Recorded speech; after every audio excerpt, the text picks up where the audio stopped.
Hey Jill, what are your thoughts on worker co-ops? Thanks, Paul. Worker co-ops are essential. They're a very important part of the economy.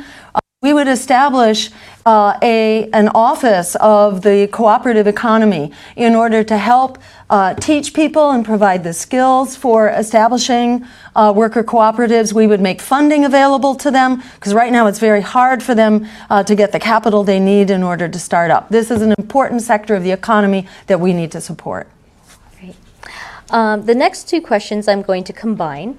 The first one is from Daniel Dye, who says, do you think Obamacare was a good idea? And we're going to combine that with a question from Jameson Weaver, who says, hey Jill, what would you do to improve our healthcare system in the United States? So, to improve the healthcare system in the United States, we need healthcare for people, not for profit. There were some good things that happened under Obamacare, but there were some very bad things as well. It gave a monopoly, essentially, to insurance companies and to pharmaceutical companies, which are ripping us off for almost $500 billion a year. We need an improved Medicare for all system to put our healthcare dollars into healthcare. Our next question is from Jane Doe, who says, hey Jill, would you pardon Chelsea Manning?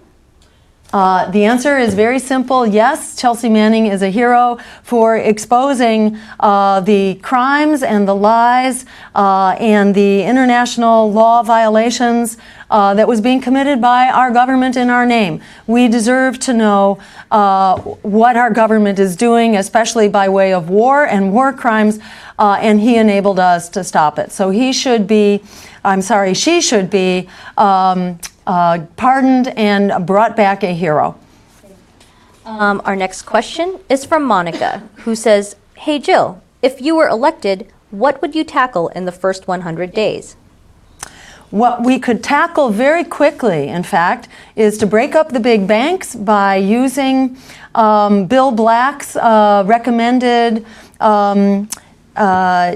initiatives to break them up. Bill Black, who wrote the book, The Best Way to Rob a Bank is to Own One. We would also instruct the Drug Enforcement Agency to use science and to take marijuana and hemp off of the list of scheduled substances. Our next question is from Mindy Smith, who is running as a Green in California. And her question says, talk about ranked choice voting. How does it work? Thank you, Mindy, for bringing that up. Ranked choice voting, very important. Anybody who's worried about spoiling the election, and you're probably in touch with people who are complaining about that. We have a solution. It's just fix the voting system. The solution to a compromised democracy is not less democracy. Silencing the voices of political opposition is not democracy, that's tyranny. We need ranked choice voting. It lets you rank your choices. If your first loses, your vote's reassigned to your second choice. Our next question is from Domenico Di Salvo, who says, hey Jill, how do we get more congressional support for the party and get congresspeople who support your vision of the future? The good news, Domenico, is that there are scores of Greens who are running for Congress right now. And one of the things our campaign is doing is lifting the veil and shining the light on these wonderful down-ballot candidates, not only for Congress, but at all levels of government. And get out and support them, work for them. We need to bring them into Congress at the same time that we are heading for the White House. And the more of us that go to D.C., the sooner we will get it cleaned up. Thank you.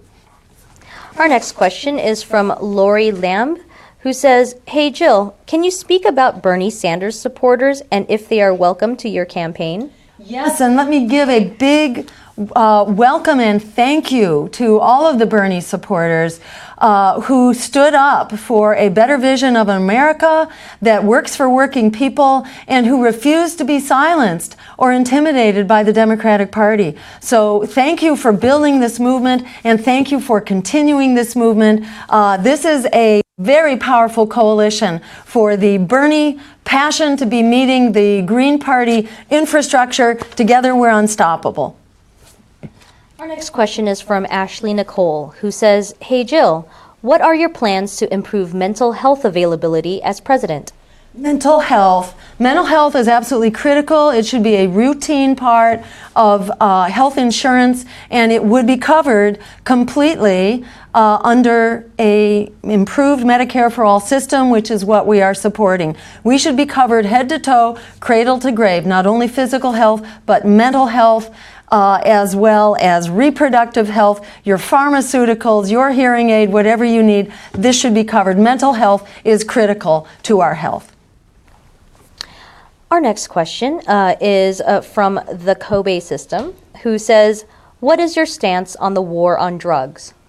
The war on drugs is a failure.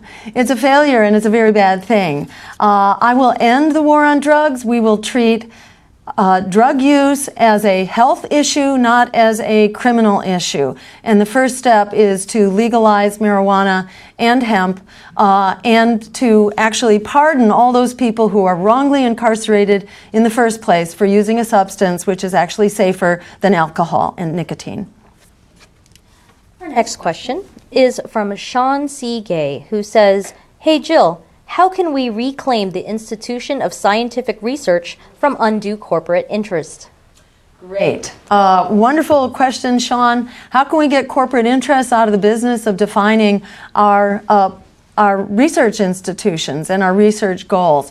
There are many ways. For one thing, we need to stop the revolving door between our regulatory agencies and the corporations they're supposed to be regulating. Also, we need to get money out of politics, and that's not so hard to do. It's time for a fully publicly financed system of elections and to free the media so the airwaves are free for our use. Our next question is from Raghu, and he says, hey Jill, can you address food, agriculture, and farmers and what you would do? So we need to restore our farming economy, our farming families, our farming communities, and to take back the institution of farming from corporate America, which has degraded it, which has poisoned it, which has created a food system, an industrial food system that is bad for farmers, farm workers, communities, the planet, and consumers who are eating it. We need a healthy, organic, and sustainable food system.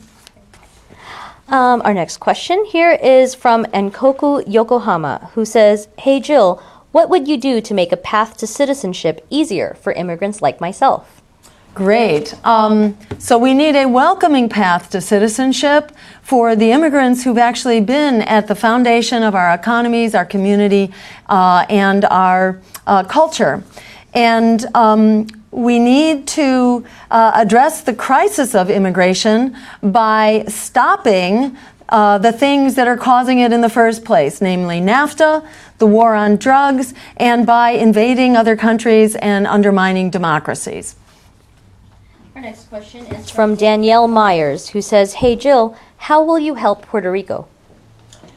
So Puerto Rico needs to be liberated from the colonial status that has been inflicted on it for centuries. Yes. And immediately, the first step is for us to bail out Puerto Rico as a repayment for the incredible resources, human skills and labor that have been extracted from Puerto Rico by U.S. corporations that have been able to relocate there. Our next question is from Steve Alish, who says, hey Jill, do you support publicly financed elections, and how would you make that happen?